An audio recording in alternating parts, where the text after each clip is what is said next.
നമുക്ക് എന്നാ അറിയത് അറിയാ നമ്മൾക്ക് എല്ലാവർക്കും അറിയാം KL ബിജു ഋത്വിക് എന്ന യൂട്യൂബ് ചാനലിനെ കുറിച്ച്.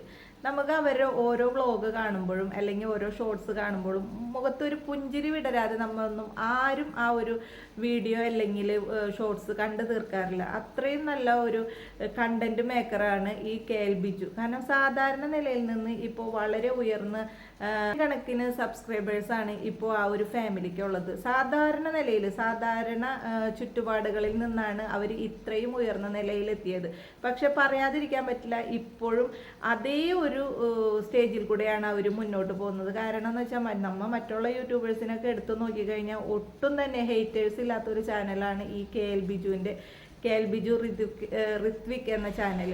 നല്ല അടിപൊളി സൂപ്പറാണ് അവരുടെ ഓരോ പെർഫോമൻസ്, നമുക്ക് പറയാതിരിക്കാൻ പറ്റില്ല. ഇപ്പോഴും ആ അയാളുടെ എളിമയോടുള്ള സംസാരം, ഇപ്പം ആ ഭാര്യയുടെ ആയിക്കോട്ടെ അല്ലെങ്കിൽ ഭർത്താവിൻ്റെതായിക്കോട്ടെ അല്ലെങ്കിൽ അമ്മ അല്ലെങ്കിൽ അവരുടെ മോന്, നമുക്ക് അതിൽ വരുന്ന ഓരോ കണ്ടസ്റ്റൻറ്റും നമുക്കതൊരു വല്ലാത്തൊരു ഫീലിംഗ് ആണ് നമുക്ക് വരിക. കാരണം അവർ വന്ന വഴി മറക്കാത്ത ഒരേ ഒരു യൂട്യൂബ് ചാനലാണ് ഈ KL ബിജു ഋത്വിക്കിൻ്റെ ചാനൽ.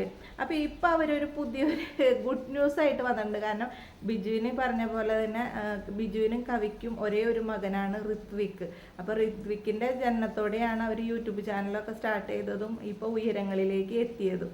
അപ്പോൾ ഇപ്പോൾ ഒരു ഗുഡ് ന്യൂസുമായിട്ട് ആ ഫാമിലി മുന്നോട്ട് വന്നിരിക്കുകയാണ്. ആ ഒരു നമ്മൾ ഒരുപാട് യൂട്യൂബേഴ്സിൻ്റെ ഇടയിൽ ഈ പ്രഗ്നൻസി റിവീൽ ചെയ്യുന്ന നമ്മൾ വീഡിയോസ് കണ്ടിട്ടുണ്ട്. പക്ഷേ ഇതിൽ നിന്നും വളരെ വ്യത്യസ്തമായി ഒരു സാധാരണ വീട്ടിൽ എന്താണ് നടക്കുന്നത് എന്നുള്ള ഒരു പ്രത്യേക നമുക്കൊരു ഫീല് വരും അത് കണ്ടു കഴിഞ്ഞാൽ. അപ്പോൾ നമുക്ക് ആ ഒരു അവരത് നമ്മളെ മുന്നിൽ എത്തിക്കുന്ന ഒരു രീതി നമുക്കൊന്ന് കണ്ടു നോക്കാം. എല്ലാവർക്കും സ്വാഗതം. അപ്പോൾ അവർ ഗുഡ് ന്യൂസ് പറയാൻ വന്നിട്ടുള്ളത്. അപ്പോൾ ഞാൻ ക്യാമറ അടിക്കുന്നുണ്ടല്ലോ. അല്ല പറയാറാ, നീ പറ. ക്യാമറ പിടിക്കണ്ടേ? ക്യാമറ പിടിക്കണ്ടേ? അല്ല അന്നേരം കിട്ടില്ല. പറ കവി. ആ ഞാൻ വരാം. നീ പറഞ്ഞു വന്നാ പോരെ? ഇല്ല, നിങ്ങൾ കൂടി വന്നാലേ ഞാൻ വേഗം പറയുന്നുണ്ടല്ലോ. ഇല്ല, നിങ്ങൾ കാണണ്ടേ, വേഗം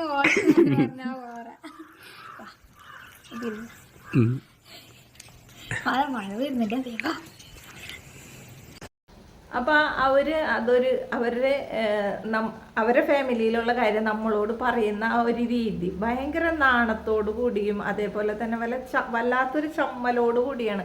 കാരണം ഇത്രയും സബ്സ്ക്രൈബേഴ്സ് ഉള്ളതും അതേപോലെ തന്നെ ഇത്രയും ഫാമിലി ഉള്ളതായിട്ടുള്ള ഒരു യൂട്യൂബർ നമ്മളെ ഈ കേരള ചരിത്രത്തിൽ ആദ്യമാണ്. പക്ഷെ അവർ ഒരുപാട് വീഡിയോസൊക്കെ നമ്മുടെ മുന്നിൽ എത്തിച്ചിട്ടുണ്ട്. പക്ഷെ എന്നാലും ഇപ്പം ഈ പറയാൻ പോകുന്ന കാര്യം അവർക്ക് ഭയങ്കര ഒരു ചമ്മലോട് കൂടിയും ഒരു സാധാരണക്കാരൻ ഇപ്പം ഈ പറഞ്ഞ പോലെ ഒരു പ്രഗ്നൻസിയുടെ കാര്യം പറയണതിന് ഒരു മറവും ഒളിവും ഒന്നുമില്ല. പക്ഷെ ഇവർക്ക് അത് പറയുമ്പോഴുണ്ടാവുന്ന ഒരു ചമ്മൽ നമ്മളെ മുഖത്ത് പോലെ എനിക്കിപ്പോൾ ഈ വീഡിയോ കാണുമ്പോൾ ഞാൻ തോന്നുന്നു ഞാൻ പറയണോ എന്നൊരു ഫീലാണ് വരുന്നത്. അപ്പോൾ അതൊരു എന്താ പറയുക, ഭയങ്കര ചമ്മലോടുകൂടിയും സന്തോഷത്തോടു കൂടിയും. അതേപോലെ തന്നെ കവി പറയുമ്പോൾ നിങ്ങളും കൂടെ നിങ്ങൾ വന്നിരിക്കുകയെന്ന് പറയുമ്പോൾ ഇയാൾ പറയുന്നുണ്ട് നീ ആദ്യം പറയുക എന്നിട്ട് ഞാൻ വന്നിരിക്കുക എന്നൊക്കെ പറയുമ്പോൾ ഒരു ക്യൂട്ട്നെസ്, നല്ലൊരു ഇതൊന്നും എന്താ ചില യൂട്യൂബേഴ്സിൻ്റെ ഇതൊക്കെ നമ്മൾ കാണുന്നതാണ്. പക്ഷെ അതിൽ നിന്നൊക്കെ ഭയങ്കര വ്യത്യസ്തമായിട്ടാണ് ഇവരിപ്പോൾ ഈ ഒരു ഗുഡ് ന്യൂസ് KL ബിജുവിനും അതേപോലെ തന്നെ കവിക്കും ഇപ്പം കവിക്ക് ഇപ്പം രണ്ടാമത്തെ പ്രഗ്നൻസിയാണ്. അതാണ് ഇപ്പം നമ്മളുടെ മുന്നിൽ ഇത്രയും നാണത്തോടു കൂടിയും ചമ്മലോടു കൂടിയും അവർ നമ്മളെ മുന്നിൽ എത്തിച്ചിരിക്കുന്നത്. അപ്പോൾ ഫസ്റ്റത്തെ മോന് ഋത്വിക്ക് എല്ലാവർക്കും അറിയാം, ആ കുട്ടിയുടെ എളിമയും അതേപോലെ തന്നെ മറ്റുള്ളവരോട് പെരുമാറുന്ന ഒരു രീതിയൊക്കെ നമ്മൾ കാണുന്നതാണ് അല്ലേ. എല്ലാവർക്കും ഇഷ്ടമുള്ളൊരു കുട്ടിയാണ് ഈ ഋത്വിക്ക് എന്ന് പറയുന്ന കുട്ടി. ഇപ്പം അതിൻ്റെ ഇടയിൽ ഒരു ഹെർണിയയുടെ ഓപ്പറേഷൻ ഒക്കെ കഴിഞ്ഞിട്ട് അവരൊക്കെ അതിൻ്റെ ഇതൊക്കെ വ്ളോഗ് ഇട്ടിട്ടുണ്ടായിരുന്നു. അപ്പോൾ അതിനുശേഷമാണ് ഇപ്പോൾ ബിജുവും കവിയും ഈ പ്രഗ്നൻസി ടെസ്റ്റ് ചെയ്തതിൻ്റെ വിശേഷങ്ങൾ നമ്മുടെ മുന്നിൽ എത്തിച്ചേക്കുന്നത്. അപ്പോൾ അമ്മനോട് പറഞ്ഞു, അതേപോലെ തന്നെ എല്ലാ ഫാമിലിയോടും പറഞ്ഞതിന് ശേഷമാണ് ഈ പറഞ്ഞ പോലെ നമ്മൾ ഈ വ്ളോഗായിട്ട് ഇവർ മുന്നോട്ട് വന്നേക്കുന്നത്. പക്ഷെ അതിന് മുമ്പ് അമ്മയോട് പറയുന്ന ഒരു സീനുണ്ട്, അത് അവർ പറഞ്ഞിട്ടുണ്ട്. അതിന് മുമ്പ് ഞാൻ എടുത്തു വെച്ചതാണ്. എല്ലാവരും കാണിക്കുന്ന പോലെ ഒന്നും ഞാനിത് എടുത്തിട്ടില്ല, മറ്റുള്ളവരെ സർപ്രൈസ് ആക്കുന്നതൊന്നും ആക്കിയിട്ടില്ല എന്നും പറഞ്ഞിട്ടാണ് ബിജു പറഞ്ഞു തുടങ്ങിയത് തന്നെ. പിന്നെ ശരിക്കും പറഞ്ഞു കഴിഞ്ഞാൽ ഇതിൽ ഹൈലൈറ്റ് ആയിട്ട് നിൽക്കുന്നത് ഇവരുടെ ഒരു നാണവും അതേപോലെ തന്നെ പറയാനുള്ള ഒരു സങ്കോചവും. നമുക്ക് തന്നെ തോന്നും ഞങ്ങൾ പറയണോ എന്നുള്ളൊരു ചിന്ത വരുന്നുണ്ട്. അങ്ങനെ അവർ പറയുന്നുണ്ട് ഫസ്റ്റ് പ്രഗ്നൻസിയിൽ ഈ പറഞ്ഞ പോലെ കവിക്ക് 2 മാസം കല്യാണം കഴിഞ്ഞ് 2 മാസം കഴിഞ്ഞതിന് ശേഷമാണ് ആദ്യത്തെ പ്രഗ്നൻസി പോസിറ്റീവായത്. അപ്പം ഇപ്പം ഈ പറയാൻ ഇത്രയും നാണം തോന്നുമ്പോൾ അപ്പോഴത്തെ അവസ്ഥ ഒന്ന് ആലോചിച്ച് നോക്കണം. അപ്പോൾ ചേച്ചിയാണ് അതിൻ്റെ പ്രഗ്നൻസിയുടെ കിറ്റ് വാങ്ങിച്ചുകൊണ്ട് കൊടുത്തത്. ഈ പ്രാവശ്യം ചേട്ടനാണ് വാങ്ങിച്ചതെന്നൊക്കെ പറയുന്നുണ്ടായി. അമ്മയോട് പറയുന്നത്, ബിജുവിൻ്റെ അമ്മേനെ എല്ലാവർക്കും അറിയാം, സുപരിചിതയാണ്. അവരുടെ വ്ളോഗിലൊക്കെ അമ്മയില്ലാത്ത ഒരു പരിപാടി അവർക്കില്ല. അമ്മയാണ്. കവിയുടെ അമ്മയുടെയും തമ്മിലുള്ള ഒരു ബോണ്ട് നമ്മയൊക്കെ കാണുന്നതാണ്. നമ്മൾ ഓരോരുത്തരും ആഗ്രഹിച്ചു പോയി ഇങ്ങനത്തെ ഒരു അമ്മായിമ്മനെ കിട്ടി. അവർ അമ്മായിമ്മ മരുമകൾ ബന്ധമല്ല, ശരിക്കും കാണുമ്പോൾ തന്നെ അവരൊരു അമ്മ മകൾ എന്ന ഒരു ബന്ധം തന്നെയാണ്. അതെപ്പോഴും നിലനിർത്തി കൊടുക്കട്ടെ. അപ്പോൾ അതേപോലെ തന്നെ ആ അമ്മനോട് കാണിച്ചപ്പോൾ ആ അമ്മയുടെ ഒരു സന്തോഷവും നമുക്ക് ഈ വീഡിയോയിൽ കാണാം. അപ്പോൾ അതിൻ്റെ ഒരു ചെറിയ ക്ലിപ്പ് എടുത്തിട്ടുണ്ട്, നിങ്ങൾ ഒന്ന് കണ്ടു നോക്കത്.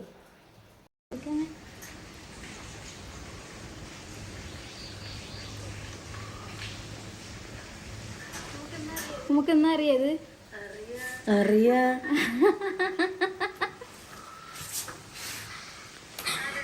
അതന്നെ.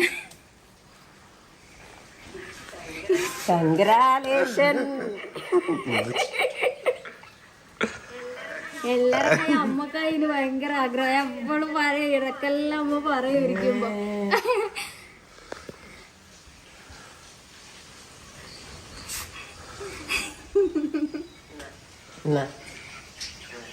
മതി, എനക്ക് അത്രേ ആഗ്രഹമുള്ളു, അത് മതി. ഒരു നിഷ്കളങ്കമായ ഒരു അമ്മ തന്നെയാണ് അത് കേട്ടോ. ആ അമ്മനെ കൊണ്ട് കാണിച്ചു കൊടുത്തപ്പോൾ അമ്മ ആദ്യം ഒന്ന് ഇങ്ങനെ നോക്കിയിരുന്നു. അപ്പോൾ ആ കവി ചോദിക്കുന്നുണ്ട്, അമ്മക്കറിയോ ഇതെന്താണ് സംഭവം? എനിക്കറിയാം. അമ്മ സൂക്ഷിച്ചു നോക്കിയത് ഇതിൽ 2 വരയുണ്ടോ എന്നായിരിക്കണം. അമ്മ ഇങ്ങനെ സൂക്ഷിച്ചു നോക്കിയിട്ട് പിന്നെ മരുമകളുടെ മുഖത്ത് നോക്കിയിട്ട്, ശരിക്കും പറഞ്ഞ ഒരു സാധാരണക്കാരിൽ പോലും കാണാത്ത ഒരു ഇത് തന്നെയാണ് ആ ഒരു ചെറിയൊരു വീഡിയോയിൽ നമ്മൾ കണ്ടത്. എന്തൊരു സന്തോഷമാണ് അല്ലേ അതൊക്കെ കാണുമ്പോൾ. എനിക്ക് ശരിക്കും പറഞ്ഞാൽ എൻ്റെ കണ്ണ് നിറഞ്ഞു പോയിട്ട് അത് കണ്ടപ്പോൾ. നമ്മളും ആഗ്രഹിച്ചിരുന്ന കാര്യങ്ങളാണ്, പക്ഷെ നമ്മൾക്കൊന്നും അത് സാധിച്ചിട്ടില്ല. എന്നാലും ഇങ്ങനെ മറ്റുള്ളവരുടെ ജീവിതത്തിൽ കൂടെ അത് കാണുമ്പോൾ വളരെയേറെ സന്തോഷം, മനസ്സ് നിറഞ്ഞുകൊണ്ട് തന്നെയാണ് ആ വീഡിയോ കണ്ടു തീർത്തത്. ആ അമ്മ എപ്പോഴും പറഞ്ഞിരുന്ന ഒരു കാര്യമാണ്, അവരുടെ ഏറ്റവും വലിയ ആഗ്രഹം കൂടിയാണെന്ന് പറഞ്ഞ് അവസാനിപ്പിക്കുന്നുണ്ട്. കാരണം എന്ന് വെച്ചാൽ ഋത്വിക്കിന് 7 വയസ്സായിട്ടുണ്ടല്ലോ. അപ്പോൾ വേറൊരു കുട്ടി, ഋത്വിക്കിന് ഒരു കൂട്ടായിട്ട് ഒരാൾ കൂടെ വേണമെന്ന് ഈ കവിനയിലും ബിജുവിനേക്കാളും കൂടുതൽ ആഗ്രഹിച്ചത് ഈ അമ്മയാണ്. അപ്പം അമ്മയുടെ ആ സന്തോഷവും നമുക്ക് ആ വീഡിയോയിൽ കാണാൻ പറ്റും. എന്തായാലും ഇങ്ങനെയൊരു അമ്മായിമ്മനെ കിട്ടിയ കവിക്ക് ഭയങ്കര ഭാഗ്യവതി തന്നെയാണ് അല്ലേ. എന്തായാലും അവരെ സന്തോഷം എപ്പോഴും നല്ല രീതിയിൽ അത് മുന്നോട്ട് പോയിട്ട് അത് നല്ല ഒരു പെൺകുഞ്ഞിന് ജന്മം നൽകട്ടെ എന്ന് ആത്മാർത്ഥമായിട്ട് പ്രാർത്ഥിക്കുന്നു. അപ്പോൾ നിങ്ങളുടെ അഭിപ്രായങ്ങളും എന്താണെന്ന് വെച്ചാൽ കമൻറ്റ് മുഖേന അറിയിക്കുക. അതേപോലെ തന്നെ വീഡിയോ ആദ്യമായിട്ട് കാണുന്ന കൂട്ടുകാരാണെങ്കിൽ ഒന്ന് സബ്സ്ക്രൈബ് ചെയ്യാൻ മറക്കണ്ട. അതേപോലെ തന്നെ സപ്പോർട്ട് ചെയ്യാനും മറക്കണ്ട. അപ്പോൾ അടുത്തൊരു വീഡിയോ ആയി വരുന്നവരെ എല്ലാവർക്കും ബൈ.